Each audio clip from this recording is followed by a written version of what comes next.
사람들은 저를 독심술사라고 불렀습니다. 범죄자의 마음을 읽는다고요. 하지만 진실은 달랐어요. 단지 오랜 시간 인간의 어두운 면을 들여다본 경험이 만들어낸 직감일 뿐이었죠. 제 이름은 조미현, 20년 경력의 전직 프로파일러입니다. 수많은 범죄자들의 마음을 들여다보며 살아온 제게 직감은 그저 논리적 판단의 다른 이름이었어요. 엄마, 오늘 소개할 사람이 있어요. 아들 민재의 목소리에서 설렘이 느껴졌습니다. 그날은 제 삶의 흐름이 바뀐 날이었어요. 구독, 좋아요 감사합니다. 아들이 처음으로 여자친구를 집에 데려온 날이었죠. 안녕하세요. 처음 뵙겠습니다. 윤서연이라고 합니다. 서연은 환한 미소를 지으며 인사했어요. 단정한 원피스의 우아한 자태, 누가 봐도 완벽한 첫인상이었죠. 하지만 순간적으로 제 등줄기로 한 줄기 서늘함이 흘렀어요. 유치원에서 아이들을 가르치고 있어요. 민재 씨는 교육 심리학 강연에서 만났어요. 제가 전문성 개발을 위해 참석했는데 민재 씨가 발표자였거든요. 서연은 부드러운 목소리로 이야기를 이어갔지만 제 귀에는 들리지 않았어요. 그녀의 눈빛이 이상했거든요. 말하는 내용과 눈빛이 일치하지 않았습니다. 20년간 범죄자들을 상대했던 제 직감이 경고음을 울렸어요. 민재는 서연을 바라보며 행복에 젖은 표정이었습니다. 처음 보는 모습이었죠. 사랑에 빠진 아들의 모습이. 어머니, 서연 씨와 결혼하려고 해요. 한 달 후 민재의 갑작스러운 선언에 제 심장이 멈춘 듯 했어요. 너무 빨랐습니다. 민재야, 조금 더 시간을 두고 알아가는 건 어떨까? 목소리를 부드럽게 유지하려 애썼지만 불안감이 배어나왔나 봐요. 민재의 얼굴이 굳었으니까요. 어머니도 서연 씨를 더 알게 되면 좋아하실 거예요. 하지만 서연을 알아갈수록 불안감은 커져만 갔습니다. 그녀는 너무 완벽했어요. 지나치게 완벽했죠. 모든 상황에 적절한 대응, 항상 밝은 미소, 한 번도 실수하는 모습을 보이지 않았어요. 마치 연기를 하는 것 같았습니다. 미연아, 너 또 그러는 거니? 직업병이라니까. 남편 동훈의 핀잔에 입을 다물었습니다. 제 우려를 모두 직업병으로 치부했으니까요. 아마도 맞을지도 모르겠다고 생각했어요. 오랜 세월 범죄자들만 상대하다 보니 의심이 몸에 밴 건지도 모르죠. 결혼식 날 서연은 순백의 웨딩드레스를 입고 환하게 웃고 있었어요.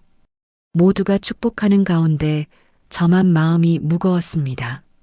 축하의 말을 건넬 때 서연의 손을 잡았는데 그 차가운 감촉에 순간 제 안에서 뭔가가 툭 하고 끊어졌어요. 어머니, 행복하게 해드릴게요. 서연의 말에 미소로 답했지만 마음속으로는 떨리고 있었습니다. 프로파일러로서 봤던 최악의 사이코패스들이 떠올랐으니까요. 그들도 이렇게 완벽하게 가면을 쓰고 있었습니다. 결혼 1년 후 태연이 태어났어요. 작고 소중한 제 첫 손자였죠. 아기의 보드라운 뺨을 만지며 다짐했습니다. 내가 행복하게 자랄 수 있도록 할머니가 지켜줄게.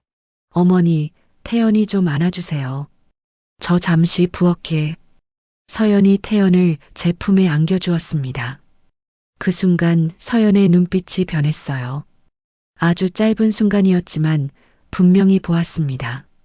차갑고 계산적인 눈빛이. 그날 밤 잠을 이루지 못했어요. 내 아들과 손자가 위험에 처한 건 아닐까 하는 생각이 머릿속을 맴돌았으니까요. 하지만 증거는 없었습니다. 그저 오랜 프로파일러의 직감뿐이었죠. 서연의 완벽한 미소 뒤에 숨겨진 진실은 무엇일까? 내 불안감은 단순한 직업병일까? 아니면 그날 밤 태연이의 잠꼬대가 그랬어요. 할머니 조용히 해요. 선생님이 볼지도 몰라요. 할머니도 혼날 거예요. 새벽 2시 손자의 침대 옆에 앉아있던 저는 얼어붙었습니다. 3살배기 태연이가 잠결에 중얼거린 말이었어요. 몸은 따뜻했지만 등줄기가 서늘해졌습니다. 전날 서연은 급하게 전화를 걸어왔어요. 어머님, 교사 연수가 갑자기 잡혔어요. 사흘 동안 태연이 봐주실 수 있으세요? 갑작스러운 요청이었지만 손자를 돌볼 기회라 기꺼이 동의했습니다. 하지만 민재를 보자마자 직감이 울렸어요. 뭔가 잘못되고 있었습니다. 민재야, 괜찮니? 얼굴이 많이 야위었구나. 아들의 얼굴은 헬쑥했고 눈 밑에는 다크서클이 짙게 내려앉아 있었어요. 한 달 전에 봤을 때와는 완전히 달랐습니다. 괜찮아요. 어머니, 회사 프로젝트가 좀 힘들어서요. 민재의 목소리에는 힘이 없었어요. 말을 이을 때마다 눈을 내리깔았죠. 프로파일러로 일할 때 배웠던 거짓말의 신호였습니다. 어디 아픈 데는 없니? 정말 괜찮아요. 어머니는 항상 걱정이 너무 많으세요. 억지로 웃는 민재의 모습에 가슴이 조여왔습니다. 무언가 숨기고 있었어요. 하지만 더 캐물을 수는 없었습니다. 서연이 현관에 들어서고 있었으니까요. 어머님, 정말 감사해요. 태연이 약은 저녁 7시에 먹이고, 그리고 서연은 완벽하게 정리된 지침을 나열했어요. 너무 완벽해서 오히려 불안했습니다. 그리고 마지막 당부가 가장 이상했죠. 태연이 방 옆 서재는 들어가지 마세요. 제가 정리 중인 교환들이 있어서요. 미소 지으며 말했지만 그녀의 눈빛은 차가웠습니다. 명령에 가까웠어요. 알았어, 신경 쓰지 마. 민재와 서연이 떠난 후 태연이와 저는 즐거운 시간을 보냈어요. 공원에 가서 놀고 함께 그림책을 읽었죠. 하지만 태연이의 행동에도 이상한 점이 있었습니다. 특정 질문에 지나치게 경직된 반응을 보였어요. 태연아, 엄마 아빠랑 집에서는 뭐하고 놀아? 그러자 태연이가 갑자기 입을 다물었어요. 마치 미리 훈련받은 것처럼요. 선생님이 아니, 그냥 놀아요. 태연이의 말이 끊겼습니다. 선생님이라는 단어에 가슴이 쿵 내려앉았어요. 서연을 선생님이라고 부르는 건 유치원에서였을 텐데 왜 집에서의 이야기에 선생님이 나오는 걸까요? 그리고 그날 밤 태연이의 잠꼬대가 들려온 거예요. 할머니, 우리 비밀이에요. 선생님이 말하면 안 된대요. 온몸에 소름이 돋았습니다. 무슨 비밀일까요? 누구와의 비밀일까요? 밤새 잠을 이루지 못했어요. 아침 조심스럽게 태연이에게 물었습니다. 태연아, 어제 꿈에서 할머니랑 무슨 비밀 얘기했어? 태연이의 표정이 순식간에 변했어요. 얼굴이 하얗게 질리더니 손이 떨리기 시작했습니다. 아니에요. 아무 말도 안 했어요. 선생님한테 말하지 마세요, 제발. 태연이가 울음을 터뜨렸어요.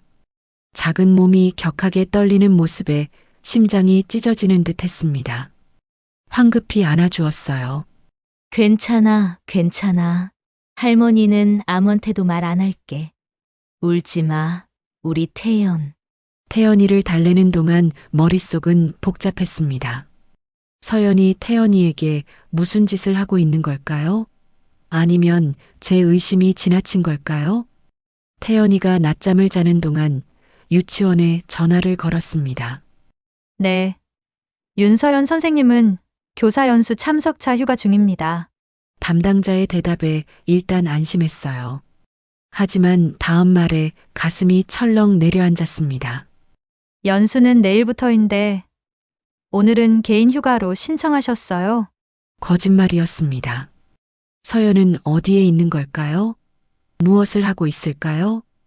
다음 날 태연이를 데리고 유치원에 들렀습니다. 담임 선생님의 허락을 받아 교실 밖에서 태연이를 관찰했어요. 놀랍게도 태연이는 완전히 다른 아이였습니다. 밝게 웃으며 친구들과 어울리고 선생님 말씀에 적극적으로 참여했어요. 집에서 보였던 불안한 모습은 온데간데 없었습니다. 그제야 깨달았어요. 문제는 유치원이 아니라 집에 있었습니다. 민재와 서연의 집에. 서재에 무엇이 있는지 확인해야 했어요.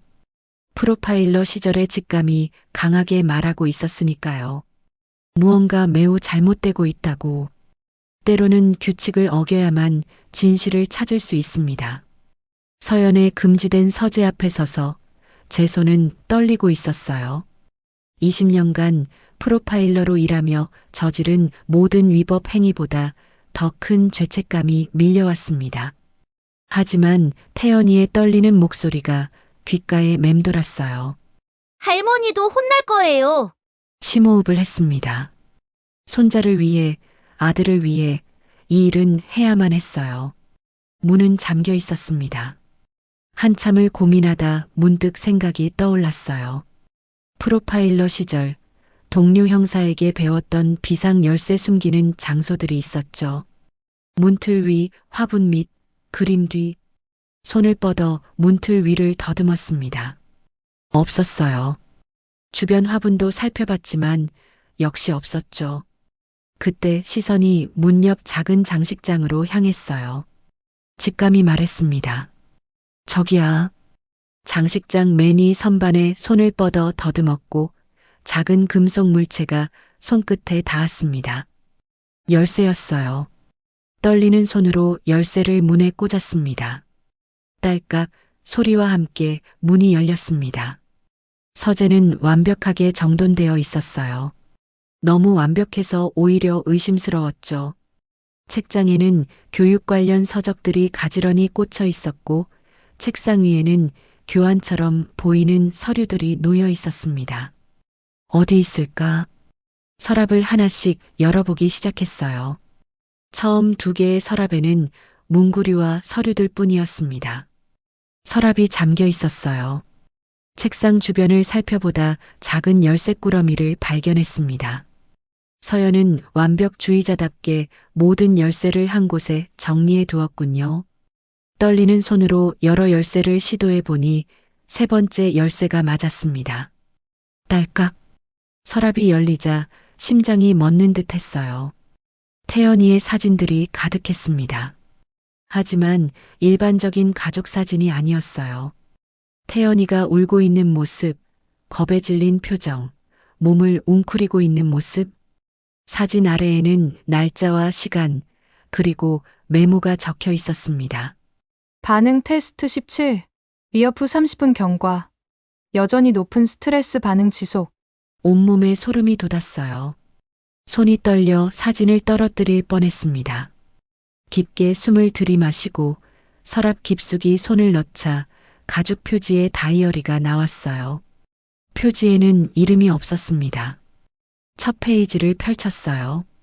프로젝트 금전 추출 진행 상황. 다음 페이지부터는 이름 목록과 금액, 날짜가 빼곡히 적혀 있었습니다. 유치원 아이들의 이름이었어요. 그리고 옆에는 그 부모님들의 이름과 직업, 재산 상태까지 상세히 기록되어 있었죠. 심장이 빠르게 뛰었습니다. 손가락이 페이지를 넘기는 속도가 빨라졌어요.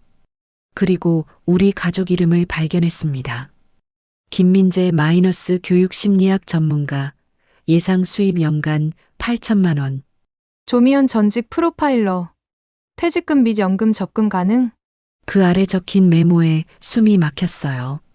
민재 약물 투여로 통제 중. 의심 없음. 태연 조건화 진행 중. 반응 양호. 시어머니 의심 많음. 주의 필요. 적절한 시기에 제거 고려. 방 안의 공기가 얼어붙은 듯 했습니다. 온몸이 굳어버렸어요. 제거? 서연이 저를 죽이려고 계획하고 있다는 건가요? 그리고 민재에게 약물을 투여하고 있다고요? 더 많은 증거가 필요했습니다. 급하게 휴대폰을 꺼내 다이어리 페이지를 찍었어요. 손이 심하게 떨려 초점이 흐릿했지만 어떻게든 증거를 남겨야 했습니다. 책상 위 서류들도 자세히 살펴봤어요. 얼핏 보기에는 교환 같았지만 자세히 보니 전혀 다른 내용이었습니다. 아동 심리 조작 기법, 공포를 통한 복종 유도, 부모 의심 차단 방법. 공포영화의 시나리오 같은 제목들이었어요. 서랍 맨 아래에서 작은 병을 발견했습니다. 약물이었어요. 라벨은 없었지만 그 옆에 놓인 메모장에는 용량과 투여, 시간이 적혀 있었습니다. 민재 저녁 식사 10무. 아침 커피 5무. 증거 사진을 찍는 동안 머릿속은 혼란스러웠어요. 서연은 단순한 사기꾼이 아니었습니다. 계획적으로 부유한 가정의 아이들을 심리적으로 조작해 돈을 빼내는 체계적인 범죄를 저지르고 있었어요. 그리고 우리 가족은 그녀의 다음 타겟이었던 겁니다. 갑자기 현관문 소리가 들렸어요. 어머님, 다녀왔어요. 서연의 목소리였습니다. 심장이 목구멍까지 올라왔어요. 황급히 다이어리를 제자리에 넣고 서랍을 닫았습니다. 책상 위 서류들도 원래대로 정돈했어요. 손이 떨려 몇 장 떨어뜨렸지만 어떻게든 정리했습니다. 어머님, 서연의 발소리가 가까워졌어요. 문을 살짝 열고 복도를 확인했습니다. 아직 1층에 있었어요. 재빨리 서재를 빠져나와 문을 닫았습니다. 열쇠로 다시 잠갔어요. 어머님, 어디 계세요? 화장실이야. 금방 내려갈게. 목소리를 안정되게 유지하려 애썼지만 가슴은 여전히 쿵쾅거리고 있었어요. 화장실 변기물을 내리고 손을 씻으며 호흡을 가다듬었습니다. 거울에 비친 제 얼굴은 창백했어요. 괜찮을까요? 서연이 알아차리지 않을까요? 어머님, 연수가 갑자기 취소되어서 일찍 왔어요. 태연이 잘 있었죠? 서연은 미소를 지으며 물었지만 그 눈빛은 여전히 차가웠습니다. 전혀 다른 시선으로 그녀를 보게 되었어요. 가면 뒤에 숨은 진짜 서연의 모습을. 잘 있었어. 방금 낮잠 자러 들어갔어. 대화를 나누는 내내 머릿속에서는 한 가지 생각만 맴돌았습니다. 민재와 태연이를 어떻게 구할 수 있을까? 누구에게 도움을 청해야 할까? 그리고 무엇보다 서연이 제가 알고 있다는 사실을 알아차리기 전에 행동해야 했습니다. 시간이 없었어요. 진실은 때로 가장 가까운 사람에게 가장 멀리 있습니다. 그날 밤 민재의 집을 나서며 그 무거운 깨달음이 저를 짓눌렀어요. 서연이 집에 돌아온 후 태연이를 돌봐준다는 핑계로 하룻밤 더 머물렀습니다. 그 시간 동안 민재를 면밀히 관찰했어요. 아들의 창백한 얼굴, 떨리는 손, 느려진 반응. 모든 것이 약물 중독 증상과 일치했습니다. 프로파일러로 수많은 약물 관련 사건을 다뤄본 제게는 너무나 명확했어요. 민재야, 오늘 밤 우리 집에서 이야기 좀 할까? 저녁 식사 후 조용히 물었습니다. 민재가 망설이는 순간 서연이 재빨리 끼어들었어요. 오늘은 태연이가 일찍 자야 해요. 어머님, 내일 아침에 이야기하시는 건 어떠세요? 서연의 미소 뒤에 숨은 경계심이 느껴졌습니다. 가슴이 조여왔어요. 하지만 저도 미소로 답했죠. 그래, 내일 아침에 얘기하자. 그날 밤 잠을 이루지 못했어요. 증거 사진들을 반복해서 확인했습니다. 서연의 다이어리, 약물 기록, 태연이 사진들. 이 모든 것을 어떻게 민재에게 보여줄 수 있을까요? 충격을 최소화하면서도 아들이 진실을 받아들이게 하려면 어떻게 해야 할까요? 아침이 밝았습니다. 서연은 태연이를 유치원에 데려다 주러 나갔어요. 민재와 단둘이 있을 수 있는 기회였죠. 민재야, 솔직히 말할게. 엄마가 걱정돼서 그러는 거야. 식탁에 마주 앉아 손을 내밀었습니다. 민재의 손을 꼭 잡았어요. 차갑고 약간 떨리는 손이었습니다. 엄마, 무슨 말씀을 하시려는 거예요? 민재의 목소리는 지쳐 있었어요. 그동안 얼마나 많은 약물이 그의 몸에 들어갔을까요? 심장이 아팠습니다. 서연이, 내 아내가 너와 태연이에게 뭔가를 하고 있어. 증거가 있어. 떨리는 손으로 휴대폰을 꺼내 사진들을 보여주었어요. 서연의 다이어리, 약물 기록, 메모들. 모든 증거를 차근차근 설명했습니다. 이건 서연이가 너에게 약물을 먹이고 있다는 증거야. 그리고 태연이를 심리적으로 조작하고 있어. 돈을 노리고. 말을 마치기도 전에 민재의 얼굴이 일그러졌어요. 그의 눈에서 분노가 번쩍였습니다. 엄마! 이게 무슨 망상이에요? 민재가 의자에서 벌떡 일어났어요. 그의 목소리는 제가 한 번도 들어본 적 없는 차가움으로 가득했습니다. 엄마는 서연을 처음부터 미워했잖아요. 이런 식으로 우리 가족을 갈라놓으려고 하다니. 민재의 분노에 온몸이 얼어붙었어요. 이럴 거라고 예상은 했지만 실제로 마주하니 숨이 막혔습니다. 민재야, 이건 사실이야. 서연이 너에게 약을 먹이고 있어. 그래서 내가 이렇게 기운이 없고 판단력이 흐려진 거야. 떨리는 목소리로 설명했지만 민재의 눈빛은 더욱 차가워졌어요. 엄마의 그 직업병. 항상 사람을 의심하고 범죄자 취급하고 이제는 내 아내까지요. 민재의 말 한마디 한마디가 칼처럼 가슴을 찔렀습니다. 눈물이 흘러내렸어요. 내 아들을 지키려는 거야. 증거를 봐. 제발. 충분해요. 당장 이 집에서 나가주세요. 더 이상 엄마를 보고 싶지 않아요. 민재의 단호한 목소리에 심장이 멈춘 듯 했어요. 마치 얼음물을 뒤집어 쓴 것 같았습니다. 아들의 눈에서 미움을 보는 것보다 더 고통스러운 일은 없었어요. 민재야. 가요. 지금 당장. 민재가 문을 가리켰습니다. 그의 손가락이 떨리고 있었어요. 약물의 영향일까요? 아니면 분노 때문일까요? 모든 것이 무너져 내리는 느낌이었습니다. 집을 나서는 순간 비가 내리기 시작했어요. 하늘도 저의 마음을 아는지 울고 있었습니다. 차에 탄 순간 눈물이 폭포처럼 쏟아졌어요. 그렇게 얼마나 울었을까요? 전화벨 소리에 정신을 차렸습니다. 낯선 번호였어요. 여보세요? 조미연 씨 맞으신가요? 저는 장혜숙이라고 합니다. 전 가정법원 판사였어요. 의아한 목소리에 눈물을 훔쳤어요. 네, 맞습니다만 어떻게 제 번호를. 어제 유치원에서 미연 씨가 서연의 행적을 조사하는 걸 봤어요. 저도 서연이 의심스러워서 지켜보고 있었거든요. 제 딸아이도 그 유치원에 다니거든요. 숨을 들이켰습니다. 누군가 저의 행동을 지켜보고 있었다니. 윤서연에 대해 제가 알고 있는 정보가 있어요. 1시간 후에 시청 앞 카페에서 만날 수 있을까요? 중요한 이야기가 있습니다. 전화가 끊겼습니다. 심장이 빠르게 뛰었어요. 장혜숙? 전 판사? 서연에 대해 뭘 안다는 걸까요? 우연일까요? 아니면 운명일까요? 망가진 가족의 잔해 속에서 작은 희망의 불씨가 보였습니다. 빗방울이 차창을 타고 흘러내리는 모습을 보며 결심했어요. 반드시 진실을 밝혀내고 우리 가족을 구해야 해. 시동을 걸었습니다. 비가 쏟아지는 도로 위로 차를 몰았어요. 혼자가 되었지만 포기할 수는 없었습니다. 민재와 태연이를 위해서, 그리고 어쩌면 저를 믿어주지 않은 아들을 위해서도요. 때로는 가장 무서운 괴물과 맞서기 위해 우리 내면의 괴물을 깨워야 할 때가 있습니다.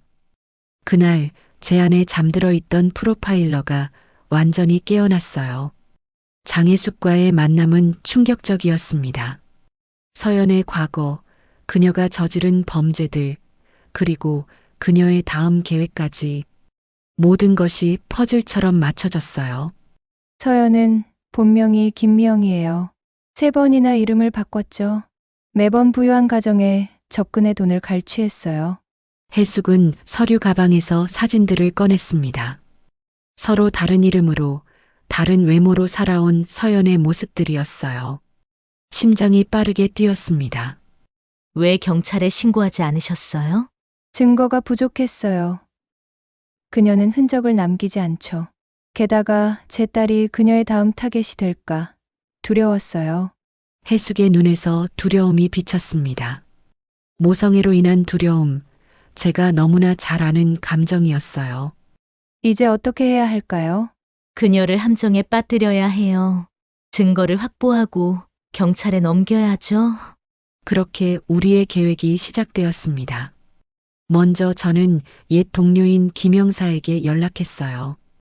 20년간 함께 일했던 믿음직한 파트너였죠. 미연 씨, 오랜만이네. 무슨 일이야? 도움이 필요해, 민준아. 내 가족이 위험해.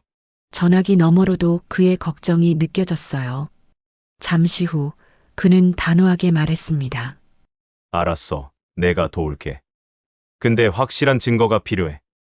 이제 서연을 만날 차례였습니다. 해숙과 함께 계획을 세웠어요. 서연을 속여 만나게 하고 녹음기를 숨겨 증거를 확보하는 것이었죠. 떨리는 손으로 전화를 걸었습니다. 어머님, 무슨 일이세요? 서연의 목소리는 평소와 같이 상냥했어요. 하지만 이제 저는 그 가면 뒤에 숨은 진짜 얼굴을 알고 있었습니다. 서연아, 미안해. 내가 너무 예민했던 것 같아.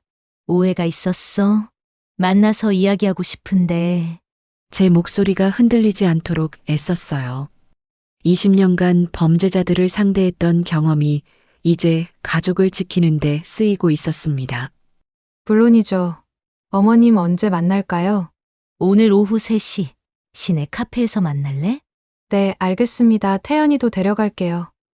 전화를 끊자마자 가슴이 무너져 내렸어요. 태연이를 데려온다고요? 계획이 복잡해졌습니다. 하지만 어쩌면 더 좋을지도 모르겠다는 생각이 들었어요. 태연이를 구할 기회였으니까요.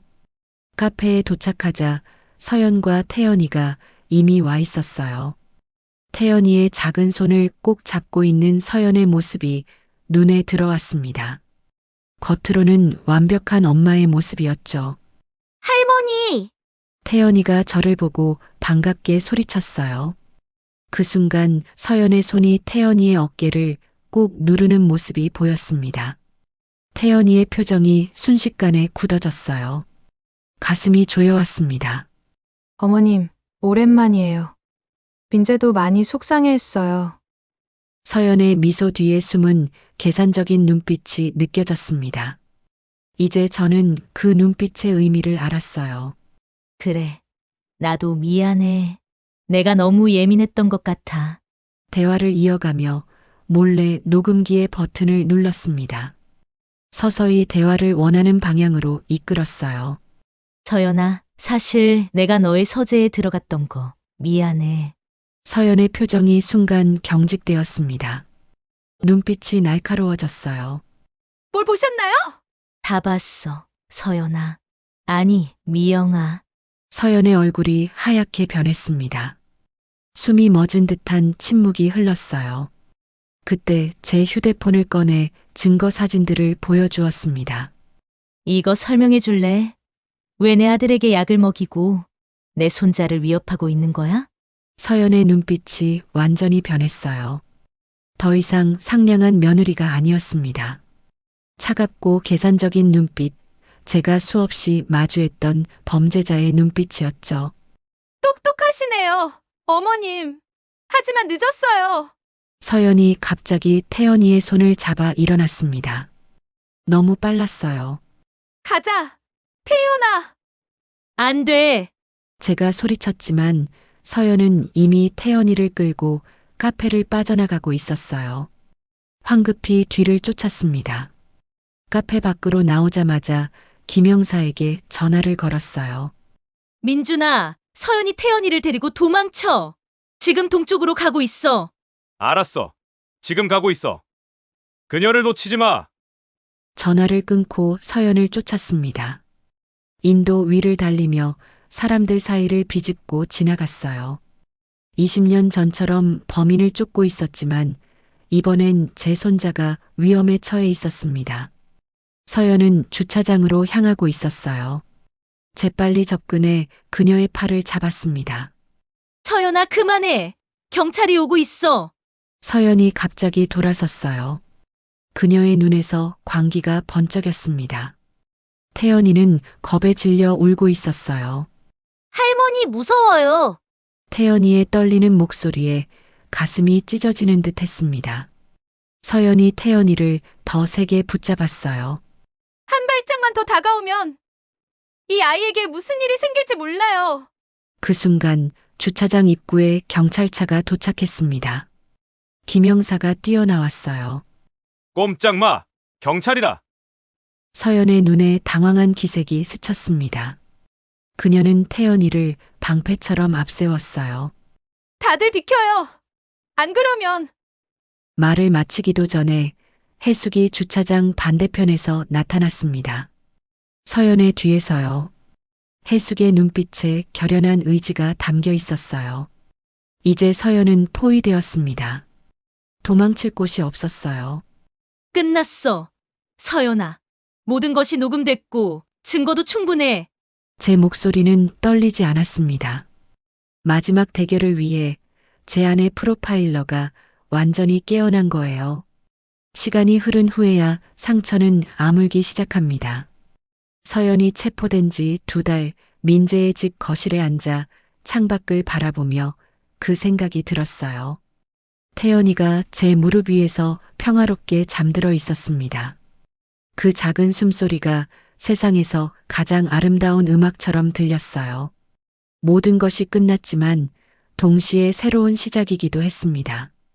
그날 주차장에서의 일은 마치 악몽 같았어요. 서연. 아니, 미영은 마지막까지 저항했습니다. 하지만 해숙과 김영사의 도움으로 태연이를 안전하게 구할 수 있었어요. 작은 태연이를 품에 안았을 때의 그 안도감은 평생 잊지 못할 겁니다. 서연은 결국 체포되었습니다. 증거는 압도적이었어요. 그녀의 다이어리, 약물, 녹음 파일, 그리고 다른 피해자들의 증언까지. 서연은 오랫동안 이런 범죄를 저질러 왔다는 사실이 밝혀졌습니다. 가장 충격적인 것은 민재에게 얼마나 많은 약물을 투여했는지였어요. 검사 결과 지속적인 약물 투여로 민재의 건강이 심각하게 손상되어 있었습니다. 의사는 몇 달만 더 지났다면 돌이킬 수 없는 상태가 되었을 거라고 했어요.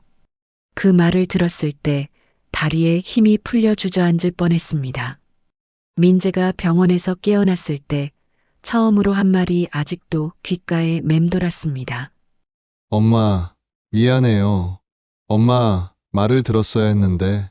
창백한 얼굴로 힘겹게 말하는 아들의 모습에 가슴이 아팠어요. 아들의 손을 꼭 잡았습니다. 괜찮아. 민재야, 이제 다 지나갔어.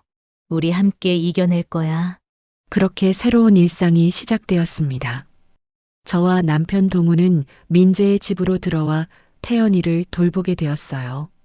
민재는 약물 해독과 심리 치료를 받기 시작했고 태연이도 아동 심리 상담을 받았습니다. 처음에는 힘들었어요. 태연이는 밤마다 악몽에 시달렸고 민재는 우울증과 싸웠습니다. 하지만 조금씩, 아주 조금씩 나아지기 시작했어요. 할머니, 오늘은 선생님이 안 나왔어요. 어느 날 태연이가 유치원에서 돌아와 말했습니다. 그 순수한 눈빛에 가슴이 따뜻해졌어요.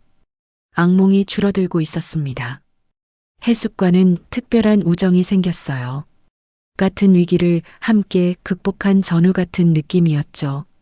자주 만나 차를 마시며 이야기를 나눴습니다. 미연 씨, 내 딸 지은이 이번에 미국에서 박사 과정 마치고 돌아왔어요. 아동 심리학 전공이라 태연이 상담에 도움이 될 것 같아요. 해숙의 제안에 흔쾌히 동의했어요. 지은은 대학원에서 이혼 가정 아이들의 심리를 연구했기에 태연이의 상황을 누구보다 잘 이해했어요. 태연이가 많이 좋아졌어요. 하지만 아직 더 치료가 필요해요.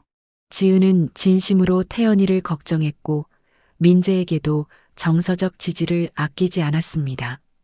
처음에는 전문적인 관계로 시작했지만 시간이 지날수록 지은은 우리 가족의 일부가 되어갔어요. 민재와 지은이 가까워지는 것을 지켜보며 처음에는 걱정도 되었습니다. 민재는 상처받은 남자였고 아이까지 있었으니까요. 지은에게 공정한 일일까 싶었어요. 어머니, 지은 씨에 대해 어떻게 생각하세요? 어느 날 민재가 조심스럽게 물었을 때 솔직하게 말했습니다. 지은이는 정말 좋은 사람이야. 하지만 내 상황이 쉽지 않을 것 같아. 민재의 눈빛이 흐려졌어요. 가슴이 아팠습니다. 1년이 지나고 민재와 지은은 서로에게 특별한 존재가 되었습니다.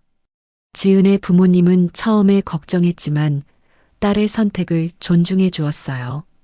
결국 지은의 진심이 모두의 마음을 움직였습니다. 어머니, 지은 씨가 프로포즈를 받아줬어요. 민재의 얼굴에는 오랜만에 보는 행복이 가득했습니다. 결혼식은 소박했어요. 양가 부모님과 가까운 친구들만 모인 작은 식이었습니다. 태연이가 반지를 들고 걸어오는 모습에 눈물이 났어요. 식이 끝난 후 해숙이 다가왔어요. 그녀의 눈에도 기쁨과 안도의 눈물이 고여 있었습니다. 미연 씨, 처음엔 많이 걱정했어요. 이렇게 쉽지 않은 선택을 했으니까요. 저도 그랬어요. 하지만 이제 보니 걱정할 필요가 없었네요. 손을 꼭 잡았습니다. 한때는 낯선 이였지만 이제는 가족이 된 해숙과의 우정이 너무나 소중하게 느껴졌어요. 1년 후 수아가 태어났습니다. 태연이는 매일 동생의 작은 손을 잡고 이야기를 들려주었어요. 아기야, 나는 내 오빠야. 빨리 커서 같이 놀자. 태연이의 순수한 모습에 지은의 눈에는 늘 사랑이 가득했습니다. 그녀는 태연이를 자신의 아이처럼 사랑했어요. 처음부터 쉽지는 않았지만 진심은 결국 통했습니다. 어느 일요일 오후 모두가 모인 정원에서 바베큐를 하고 있었습니다. 동훈이 고기를 굽고 해숙은 샐러드를 나누어 주고 있었어요. 민재와 지은은 아이들과 물놀이를 하며 웃고 있었죠. 그 광경을 바라보며 깊은 감사함이 밀려왔습니다. 한때는 모든 것이 무너진 것 같았지만 이제 우리는 더 강하고 더 행복한 가족이 되었어요. 때로는 가장 어두운 시간이 가장 밝은 빛을 만나는 순간이 되기도 합니다. 서연이라는 어둠이 우리 가족에게 찾아왔지만 그 어둠을 통해 우리는 진정한 빛을 발견했어요. 할머니, 이것 봐요. 태연이가 작은 종이배를 들고 달려왔습니다. 더 이상 악몽에 시달리지 않는 태연이의 웃음소리가 세상에서 가장 아름다운 선물처럼 느껴졌어요. 프로파일러로서의 제 직감은 결국 옳았습니다. 하지만 이제는 범죄자의 마음이 아닌 가족의 행복을 읽는데 그 능력을 사용하고 있었어요. 새로운 시작. 우리 모두에게 주어진 두 번째 기회였습니다.